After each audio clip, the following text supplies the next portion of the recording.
Before we get started in this episode, a quick announcement. As you know, I'm very passionate about acceptance and commitment therapy, and I also run a busy practice in Canberra. We're currently looking for psychologists who are registered in Australia to join our team, who are also passionate about learning about ACT. We provide supervision on a group and individual basis and training around ACT. So if this is you, if you're interested, please express your interest at strategicpsychology.com.au/careers. Look forward to hearing from you. And now back to this episode. Okay, life can be crazy. You're feeling like you're sinking, just trying to find a meaning. It's time for better thinking, yeah, better thinking. Time to tune in. Let's go. Welcome back to Better Thinking. My name's Nesh Nikolic, and my guest today is Professor Kenneth Pakenham.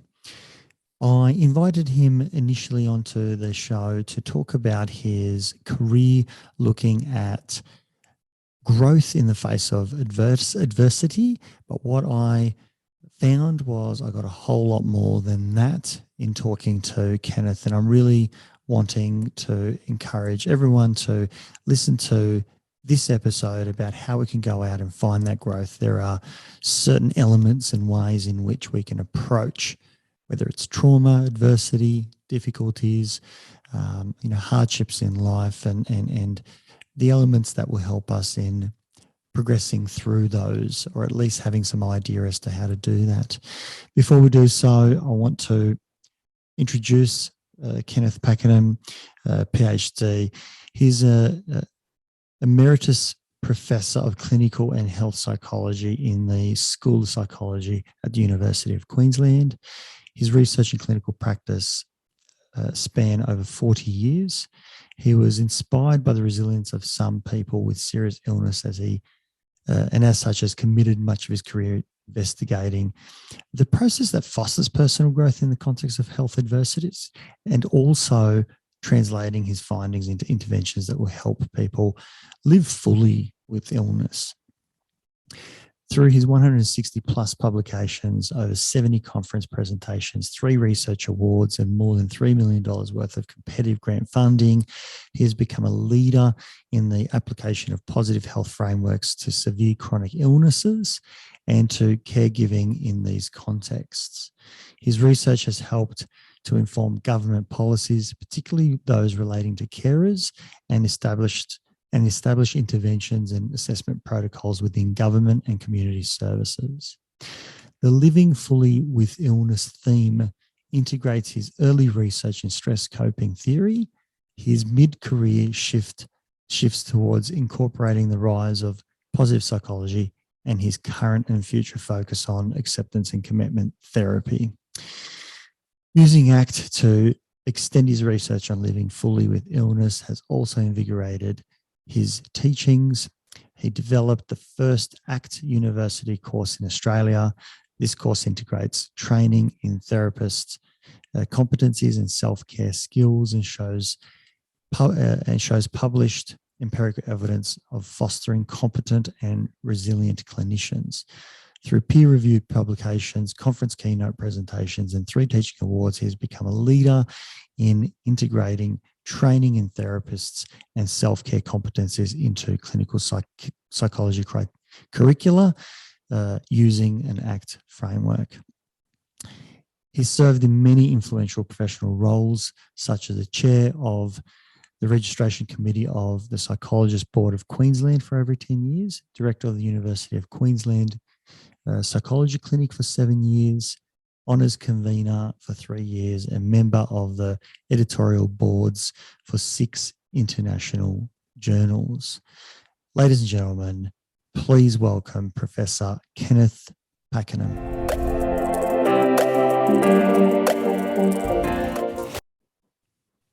Kenneth, a big thank you for coming onto the show today to talk to us about growth in the face of adversity.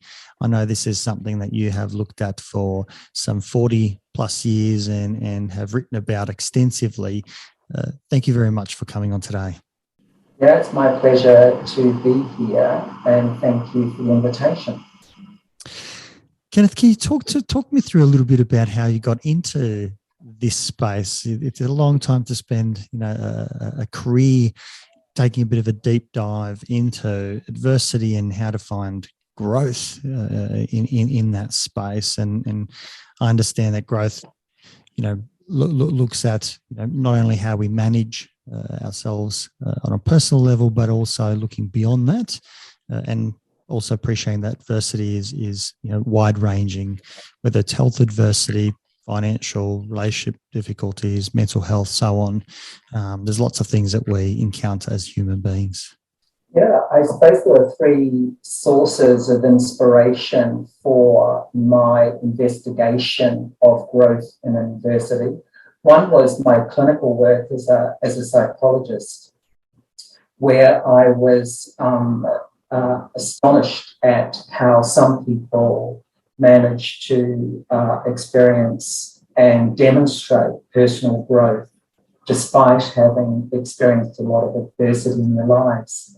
And then in my research, I also saw that, generally speaking, in adversity, whether it's a natural disaster like an earthquake or a fire, or whether it's illness or other types of adversity, most people appear to manage reasonably well and make their way through the adversity.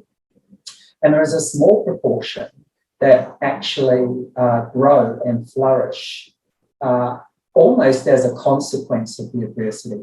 But of course, there is a significant minority who don't do well during adversity and in fact suffer greatly.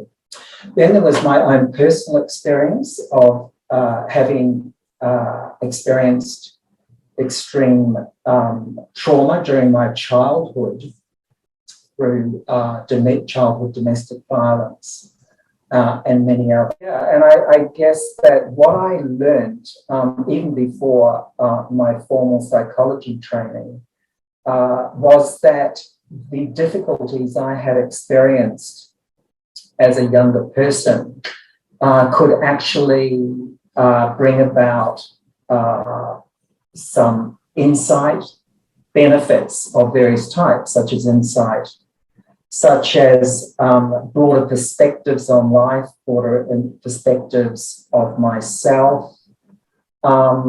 It helped me be a more courageous person in terms of being willing to face my pain and deal with it directly rather than run from it.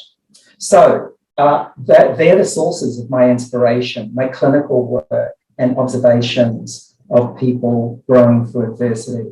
My research that demonstrated that there were significant proportions of people that seemed to cope well with adversity. And then my own personal experiences of adversity and making my way through that. Help us understand how you did your research. What are the sort of ways in which we, my apologies, you and your team would look at measuring adversity and how someone, whether it's bounces back or maybe potentially even goes and flourishes. What do we look at? What are the types of measures and timeframes that you've done over the many years that you've looked at this? So the adversity context that I've most frequently researched is health adversity.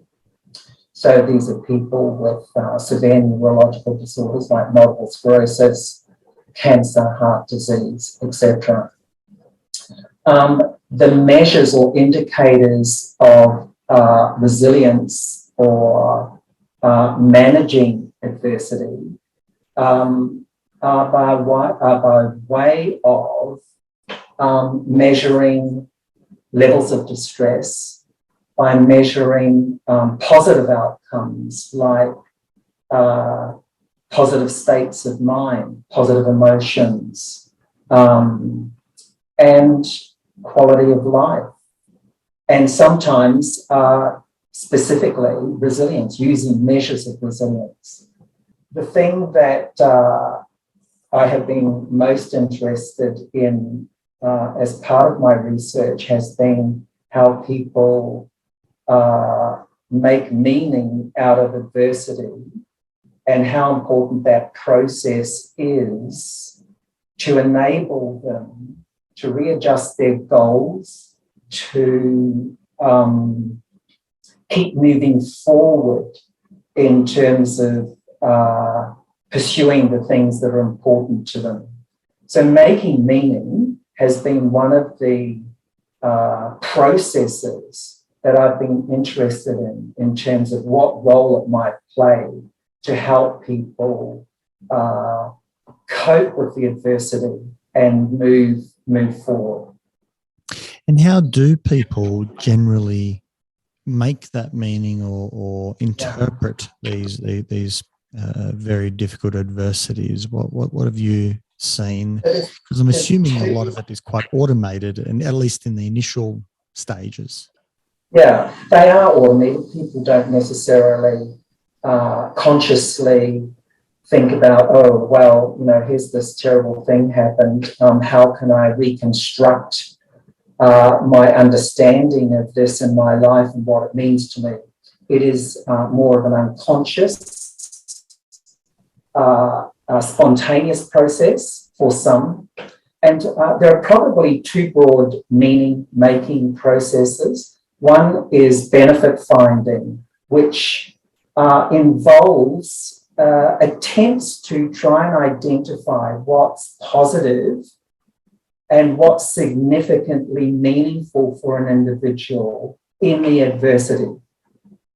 So, for example, some people with who have been diagnosed with illness problems might identify a positive as being, well, this has helped me appreciate the importance of living in the present. It's a very common outcome of being diagnosed with a serious health problem, that people all of a sudden get a different perspective on moment-to-moment living and how precious and how important that is. So that's one of the ways in which something that might appear negative or unfortunate can be slanted towards it actually being helpful or useful or growthful in the context of that person's life. And that's not necessary, that doesn't diminish the seriousness or the significance of the adversity. And I think that's really important, that two things can be held at once. One is the seriousness and the painfulness of the adversity, but the other is, well, what's in this experience that may advance my life and make me a better person? Does that sometimes get in the way? Sorry, Kenneth, does that sometimes get in the way because it can sometimes feel as though they are opposing one another? So the adversity and finding something positive of being in conflict rather than coexisting. Yeah, it's.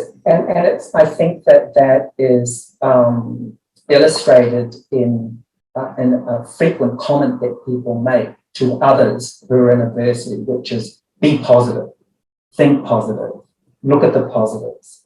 And while to some extent that's important, it's also equally important to be in touch with the reality in the present. And adversity, by its very nature, has as part of its reality some discomfort and some pain. So we as humans are extraordinary. We can hold and watch and embrace those two seemingly opposing forces. So that's one of the ways that people make meaning, benefit finding. What was the other one that you wanted? And so the other is to make sense of it.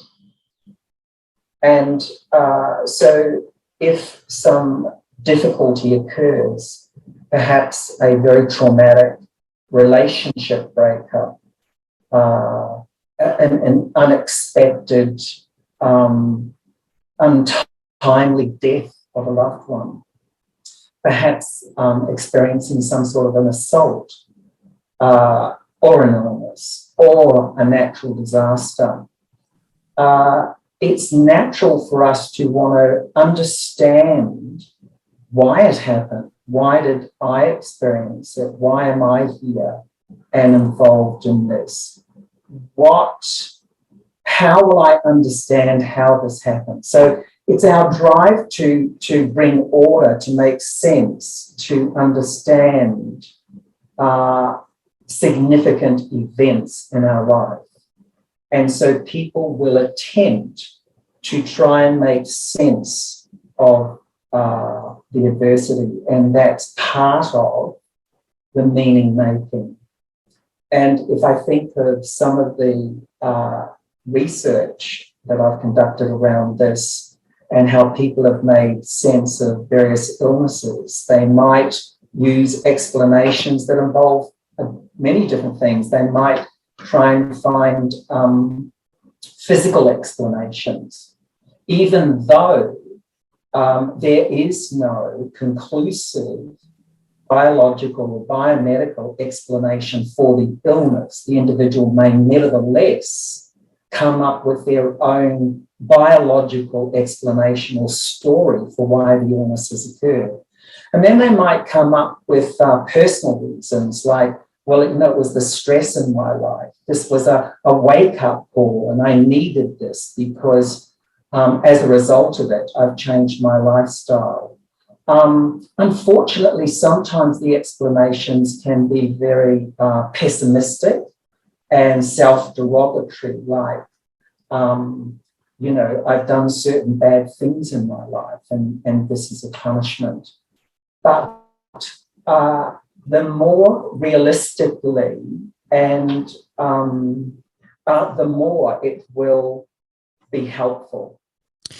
And is it the same reasons that we're trying to find some type of order, some sort of explanation, that we formulate a narrative, that might not necessarily be backed up by whether it's the science or the medicine, where someone might say it's because I've eaten too much of X that it's finally caught up with me, and that's why when medicine doesn't operate in that way, that can explain it with cause and effect, but someone might just try and put it in order to have a way to talk about it or to think about it.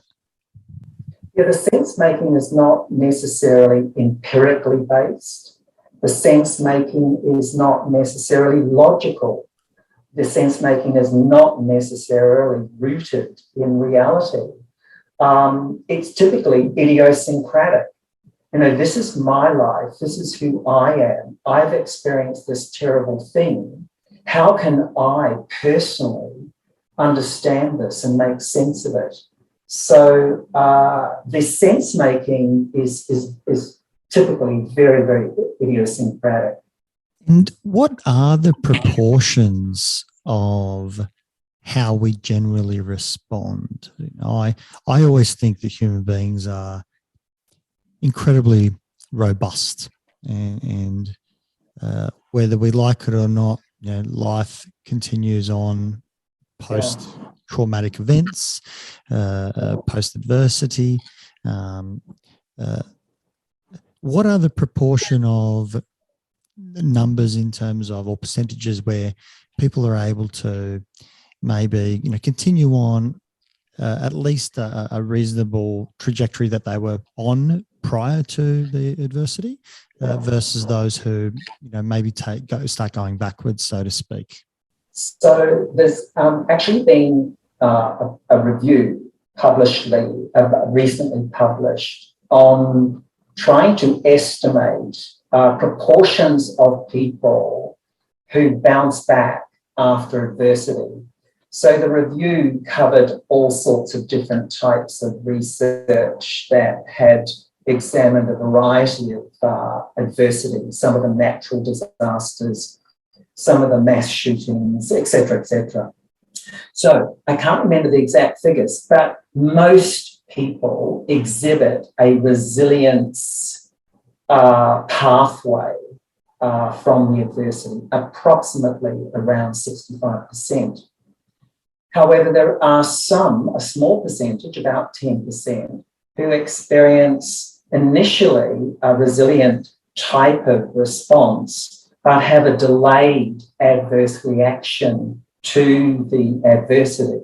And so some months or perhaps even a year or so later exhibit some deterioration.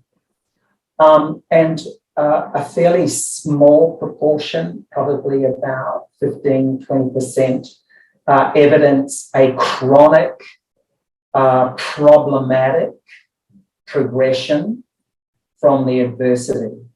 But, most people will make some positive movement from the adversity. And so it's of interest to try and identify the factors that protect some people in adversity, whereby they exhibit resilience, and those factors that are a risk and for others, encourage some sort of deterioration. And sense-making or meaning-making, I should say, is one of those protective factors. Before we go into the protective factors, could you talk us maybe through some of the risk factors? So the risk factors would include past trauma or past adverse experiences, particularly adverse childhood experiences. Although it's difficult to pull these factors out and isolate them, because it depends not only whether the person has experienced prior adversity, it also depends how they've dealt with that. So if they've had past adversity, and if they've managed that adversity quite effectively, then typically they've built the skills that hold them in good stead to cope with future or subsequent adversity. But if someone's had adversity and not been able to manage that, then they're at greater risk in not coping well with future adversity. It also depends on how many co-occurring difficulties the person is trying to manage in the midst of the adversity that they're facing at the moment. So if some difficult or problematic situation arises and the person is also grappling, for example, with an illness or a chronically stressful relationship or poverty or discrimination of some sort, then if adversity comes of significant co-occurring problems, then it jeopardizes the person's ability to be able to cope with the adversity. So some other risk factors include an over-reliance on avoidance coping, or an over-reliance on problem solving in the face of adversity. So if you're a person that has a tendency to always go to avoidance in difficulty, or always tend to problem solve, then in the face of adversity, that over-reliance on those strategies are likely to be unhelpful. Avoidance, because it's important to, at some stage, face up to what one is experiencing in relation to the adversity and to the reality of the adversity. Even though you might take a positive approach to the adversity, the reality is that the adversity, by its very nature, is going to elicit discomfort and distress. So naturally, that reality of there being some distress needs to be accepted integrated and managed up front and not avoided. Problem solving, over-reliance on problem solving is problematic because typically you're limited in the extent to which you can change the adversity. So if you're diagnosed with a chronic neurological disorder, there are some things you can do, problem solving like treatment, medical consultations, looking after your own health. But there is inevitable realities associated with the chronic illness, from what we know from the data, that you can't control. And so trying to problem solve a problem away will only create more distress, frustration, and angst. So it's a balance between some problem solving, some avoidance is helpful, but also acceptance and approach to what is difficult. So it's a bit of a balancing act. And I suppose it could be summarized by being flexible in your coping. That marries up really beautifully with the ACT process, the left-hand side of the hexaflex, where diffusion and acceptance live, and obviously that's in the understanding of the process. That still needs to be great mindfulness to observe the situation, while also on the other side having some committed action to be able to make some changes. For example, ensuring problem solving based on ensuring, let's say, for example, having some improved sleep or some better dietary intake or whatever that might be for that particular condition. So I can see that psychological flexibility comes from really being able to observe the situation, see it for what it is, and sit with that pain, that discomfort, the trauma, the hurt, the great loss, while also having potentially some things to do while you're in that space of pain. Can we step over to looking at the other side of the equation, which is the protective factors? Yeah.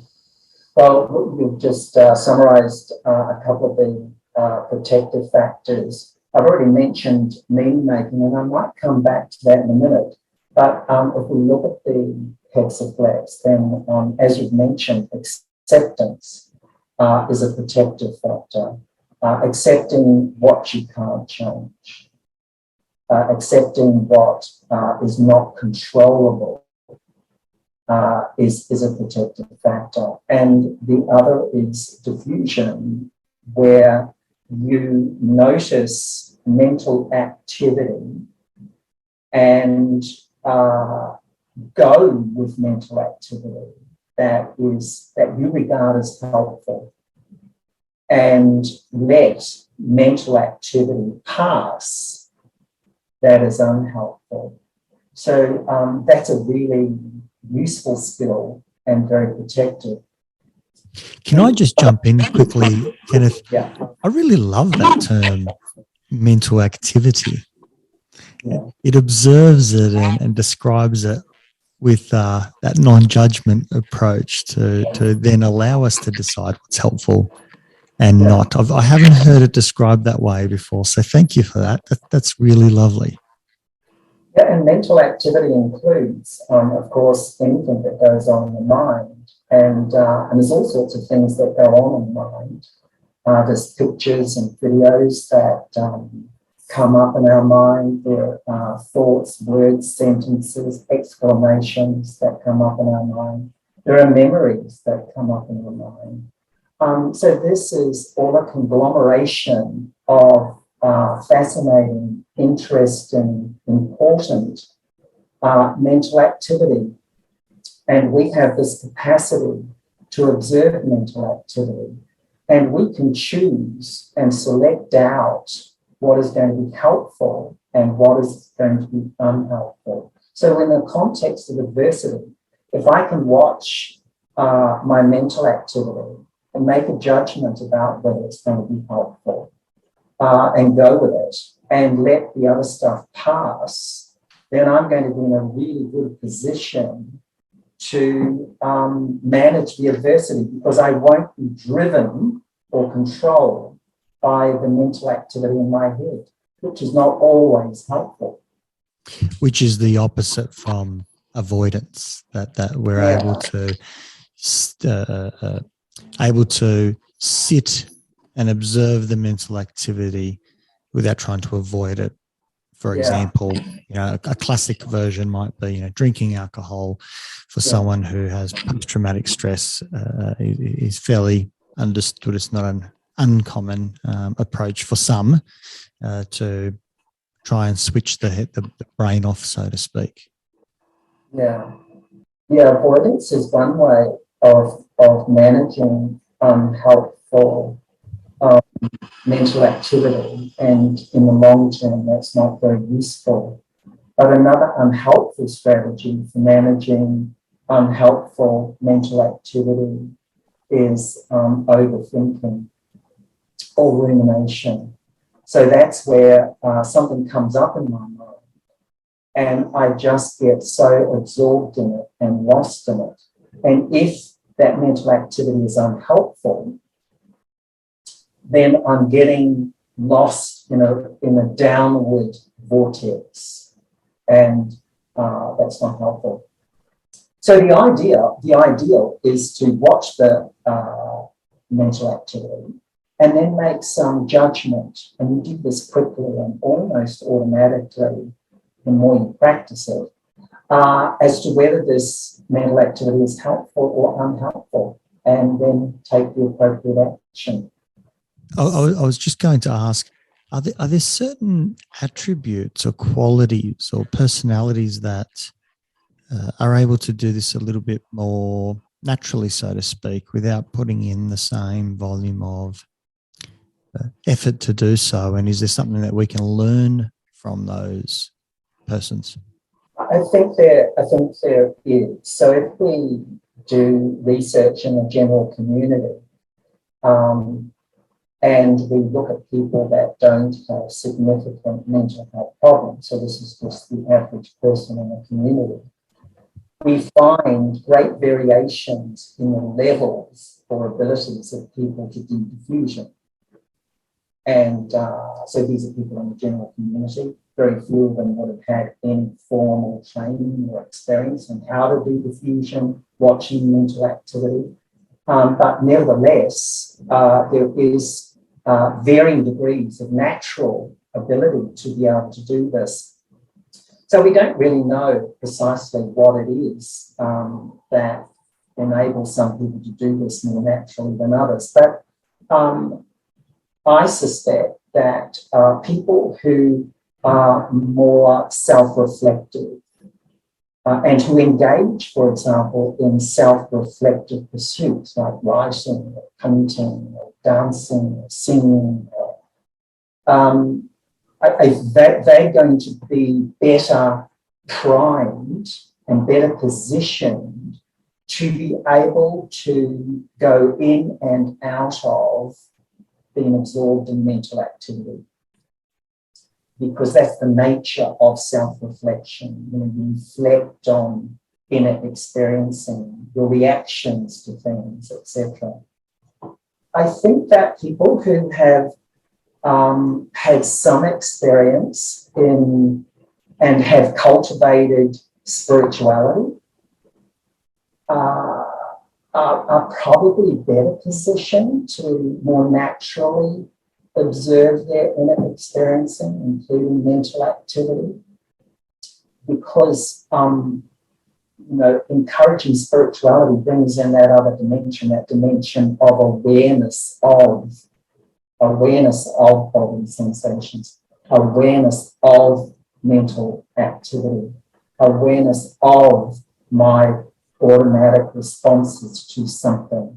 Is there also potential? Is there also potential in that space of practiced meaning making that has potentially occurred prior to a trauma happening where there's an understanding that things happen in life and they're not often explainable. So maybe the acceptance has been spoken about for a number of years, or hopefully decades for some before they meet great hardship. Yeah. Yeah, people who have a greater tendency to accept and approach adversity. People who have in small ways, as you say, attempted to create meaning and understanding out of situations they've experienced are all going to be better positioned for acceptance and diffusion.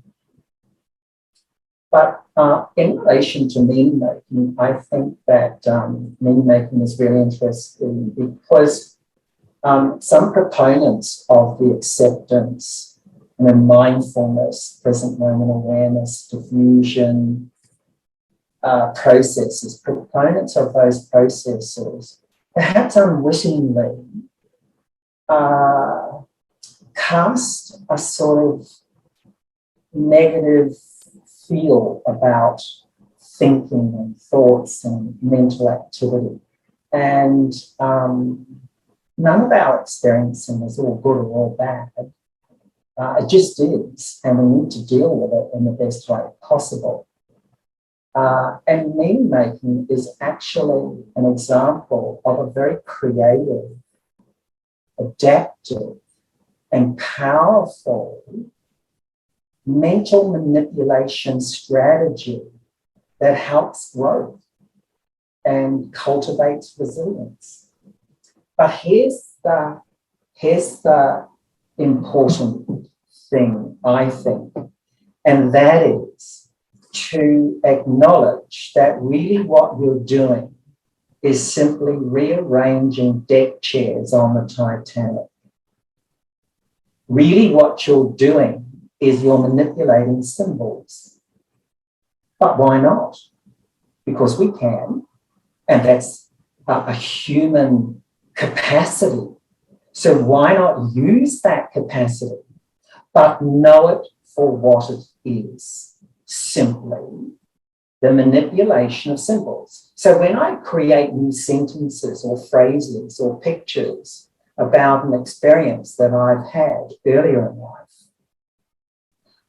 I'm conscious that what I'm doing is a little bit of mental trickery, but it's mental trickery to my advantage.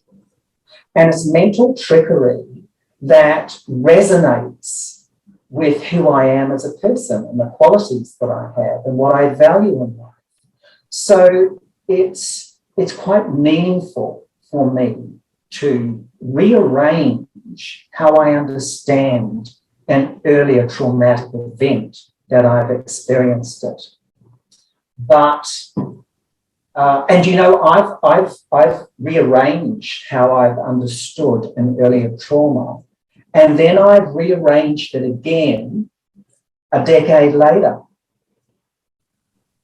because I've changed in that decade, and now I look back and I've got a slightly different perspective. So I tweak the meaning. So it's an ongoing process for the rest of my life, understanding, making meaning, connecting, reconnecting with past traumas, past difficulties in my life. It's really the true sense of the observer, that the mindful witness, that we can also see how meaning making is a process, that we're just moving deck chairs around, but also observing that there is some utility to that. And it doesn't mean that we are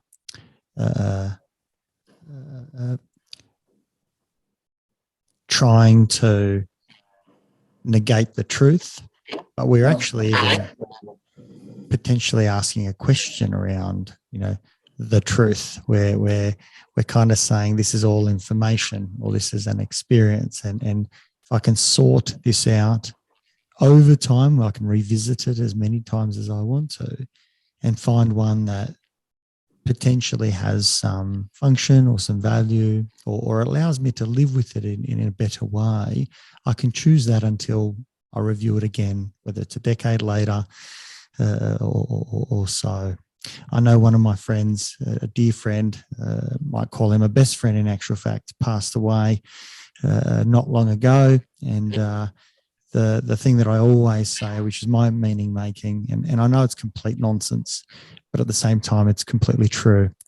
So I think both those things can be there, is that he gave me one of the greatest gifts of being incredibly young in my life to learn the lesson of making memories with my family. You know, he's no longer able to do that, and that was taken away by tragedy. But he's given me a gift, and at least that's my story at the moment. But that doesn't mean that my pain or the pain of his wife and kids has gone. It's just one part of that. And I know his wife would also say he's given her and their kids lots of beautiful memories and things to live for too, despite their ongoing great pain. And then we can also turn around and say, well, that's just a narrative. Yes, it is, but it's a helpful one for me. I'll probably just develop it further as we go along in life. And because I've somewhat fused, if you will, I've kind of connected with that so strongly. I think it does make me a bit more resilient or hopeful or able to continue to live life and you know, for genuine ways actually have improved my life because of his tragedy.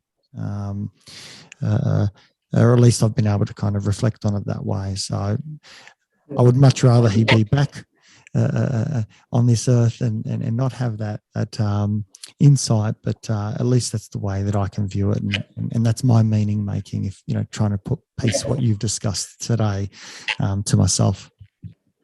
Yeah, thanks for sharing that. I think it's a really great example of meaning making, while at the same time acknowledging the pain around that person's passing. And yeah, I think the story that you've developed around his death and the part that he's played in your life and how you're being a friend of his is a valid story because it comes from you and your experiences. And stories are powerful. Stories are very, very powerful. I mean, you know, our culture, storytelling is an essential element of cultures, whether they're Western or Eastern or whatever. You know, storytelling has existed for the time that mankind has existed. It's powerful. So let's just use this wonderful creative ability in the best way possible to advance our own lives and the lives of others. It also just reminds me of when there is tragedy, we do tend to get together, or adversity, we get together hopefully with our friends, with our family, and we talk about it. We put stories and narratives, and we all say, you know, this is where I was when I heard the news. This is what was going on for me. We start to absorb it into our own life and put a structure around it. And you know, in a year's time, we probably relay that story, but it's changed a little bit. You know, we change elements of it. We might exaggerate some things. We might forget some aspects. It keeps evolving, and we know this. You know, in our research tells us how our memory has quite a lot of limitations. But there's a lot of story that goes into adversity. Yeah. And one way to make meaning and to develop a helpful story around adversity is to write about it. And there's a lot of research that's shown people who write about their adversity do better than people who don't write about it. That makes a lot of sense, even though I haven't looked at the research. But it makes a lot of sense because I think we can ruminate easily by ourselves. But I think when you're writing something down, it's hard to say the same thing over and over again. So you get much more clarity and you can observe the words. You can read the words. It's almost somewhat diffusion in action, so to speak. And then you can rewrite it. You can say, no, those words don't actually fit there. It's better described with this word, and obviously that's that relational frames that are in play there, where we're trying to find the right synonym to describe something in a particular way. That's a great tip to take away, that to write about it can be helpful. Kenneth, I know that you've also done some writing yourself. I was going to ask you, how can people find out more about this? I believe that you've written a memoir yourself. Can you tell us a little bit about that? So I published my memoir. The book launch was the day before Brisbane went down into lockdown because of COVID. And the memoir really is called The Trauma Banquet. So it's not an autobiography. It's themed around my experience of trauma as a very young child and later in my life, and how that informed and shaped my understanding, my thinking, my personal growth, career directions, relationships, and how I have used my psychological training and skills to manage the trauma.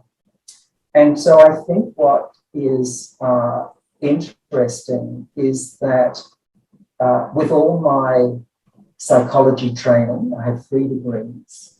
I'm a professor in clinical psychology. I've practiced for 40 years. With all of that experience, I could not eradicate the pain, the emotional and psychological pain associated with early childhood trauma. And so I decided that if I couldn't get rid of it, I would utilize it. And I would use the pain to my best advantage. Now, I'm 70, so that's a long case study. As a clinical psychologist, I would work with people for 6 sessions or so, and seldom would I see them a decade or 2 decades or 3 decades or 4 decades later. So who knows what happens to those people? And who knows what happens to the research participants in our psychological intervention research? But I know what's happened to me, and I've had a reasonable amount of psychological self-help resources, and I'm 70. And I'm no different from my clients in that I have experienced great psychological pain as a result of events that were out of my control. And so how does that work? How does someone so experienced in psychological practice manage the very human suffering that we target in our psychological practice? And so the memoir is called, the primary title is The Trauma Banquet. The subtitle is Eating Pain and Feasting on Life. And that subtitle reflects these 2 important processes. We've touched on the eating pain, that's the acceptance, the integration, the embracing of pain, but not getting stuck with it. And then the eating life is really about being directed by passion. being directed by what you love, what's important to you, what you want to make your life about. And so those two processes occur in parallel. You can't have one without the other. And most of us want passion, pleasure, and joy and love, but we don't want the pain. But the reality is that the embracing of pain, natural pain that we have no control of, that comes to our life uninvited, embracing that pain can actually invigorate our joy and pleasure and passions in life. And that's really what I learned.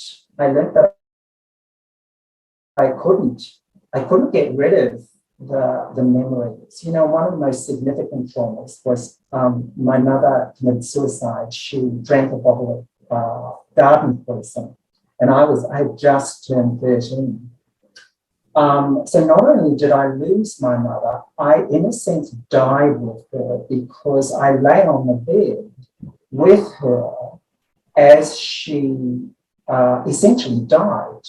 And it was very unpleasant, of course. Poison does all sorts of horrible things to the inside of your body, which most of which has to come out. So it was a powerful experience that reached right into my DNA. And of course, so that's a part of me. And there's no way that I can get rid of it. And I've tried to experiment with all sorts of medical and non-medical and psychological strategies. And I would say that experience is an experience that is profoundly painful, but I have embraced it all the way through. I had the intuitive good sense as a 13-year-old not to lock that experience out of my existence. Because if I'd locked that experience out of my existence, I would have locked my mother out. I would have locked my relationship with her out, and she was a very wonderful, positive influence in my life, despite her suicide. And the fact of the matter is that she was my mother. So I would have locked all of that magnificent but painful reality out of my life. So I would have been half alive, not fully alive. So embracing the pain around that trauma and many others has enabled me to be a fuller person. And there is nothing more powerful than to have the courage to face and stand with and embrace your inner pain. Kenneth, I just want to thank you for sharing that with me and the audience, because I can understand my own pains, but I can't understand others, and to hear about those does assist with understanding my own pain better. And I can only imagine, especially from a 13-year-old, how we grapple, wrestle, fight with something like that, and it gives me great hope to be speaking to you today as you know, someone of a mature and in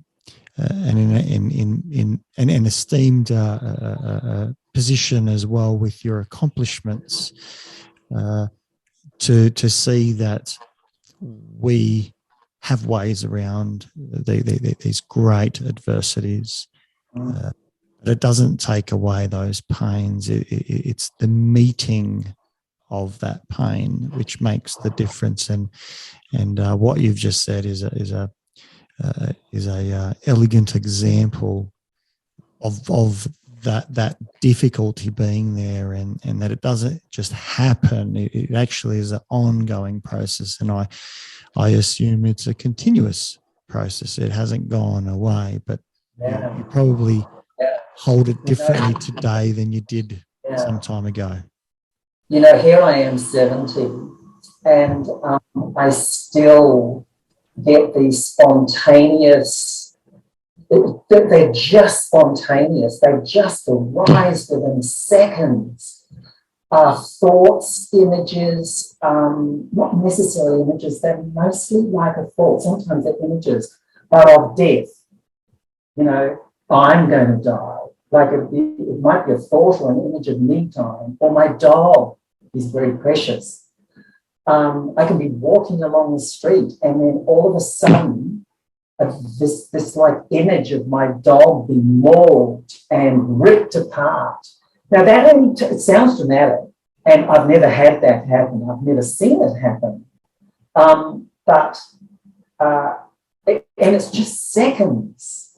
And of course, naturally, when you see something so gruesome as that, your body tenses up and my heart races and my muscles tense up. And I'm speaking of something that all takes a matter of seconds. But here's what I do. I know where it comes from. That's my understanding. I can make sense of it. It comes from this powerful experience that I had when I was a little vulnerable 13-year-old. And so it should. And so I know it, I watch it, I recognize it. It's not wanted, but it has a right to be there because it spontaneously arose within me. And so because I don't resist it, because I don't sort of try to get away from it or get angry because it's there, it passes. I keep walking, I keep breathing, the dog keeps walking, the dog keeps breathing, the sun still shines, the breeze still occurs, the traffic is there, and life goes on. But something like that happens fairly regularly. It's sort of like, you know, post-traumatic stress disorder, although I wouldn't fit the clinical criteria for it. And this is the inadequacies of, you know, clinical diagnoses, because in a sense, I still have, I call them echoes from the trauma events that I experienced as a young child. And I have learned to deal with them through diffusion, acceptance, through present moment awareness, and through that most powerful element of human, our awareness, the capacity to observe inner experiencing, to observe the reverberations, the real reverberations for me of a past trauma. To watch that and know that I'm watching and I don't have it, I am more than it, is so powerful. And of course, I do all of that. And the one thing I am so focused on is making a mark in life that only I can do, because I'm unique. The same as another person is unique and they can only make the mark that they need to make. So I'm so focused on doing what I can do best, doing what I'm passionate about, doing what I love, that all of the trauma just comes for a ride, my ride, to what I want to do in life. Kenneth, I thought today we would be talking about your research and your life's work. And I think what you've given me is so much more than that. And I just want to say thank you, because what you've described and I think summarised in particularly these last 10 or so minutes, I think really speaks to the heart of life and how we can try and understand it and navigate our way through. So I genuinely want to say thank you.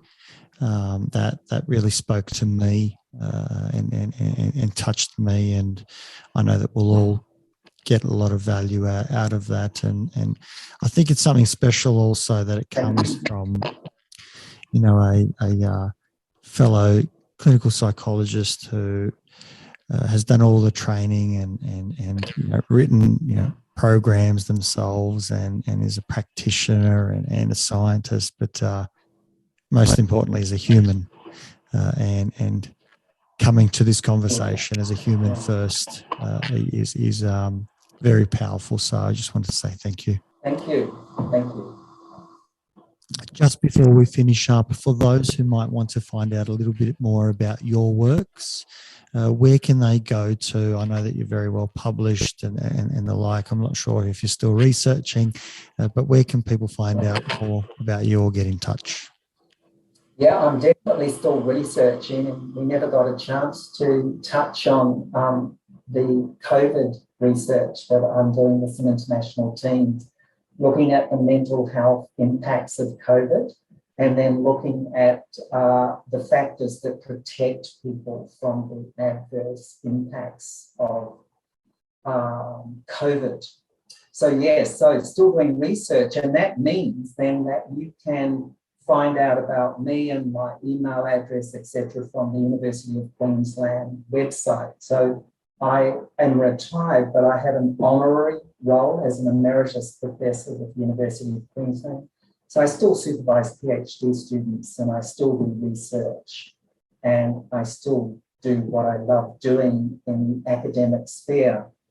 So you can contact me via my email, and you can find out more about me on the UQ website. You can go to Google Scholar and look at my publications. And my memoir, the Trauma Banquet, can be located from any online book retailer, or any bookshop will be able to get the book in, but it's freely available or easily available online. I'd encourage everyone to follow up on any and all of those. I think there's a lot to learn, and just want to thank you again, and thank you for your contributions as well. We really, I think, all benefit from hearing experienced and wise voices like yours, and it's something I'm definitely going to take a lot away from. So thank you again. Yes, thank you, Nesh. Thank you. If you enjoyed this podcast, please support it by going to iTunes and putting a review, subscribe, share it via social media, and tell others about it. Start a conversation. It's listeners like you that make this able and possible, and why we bring in these guests to go out and share their knowledge and resources. And just lastly, if you are a psychologist and you want to go out and be part of a bigger team, develop your experience and get into some exciting work, come to strategicpsychology.com.au/careers and reach out. I'd love to hear from you.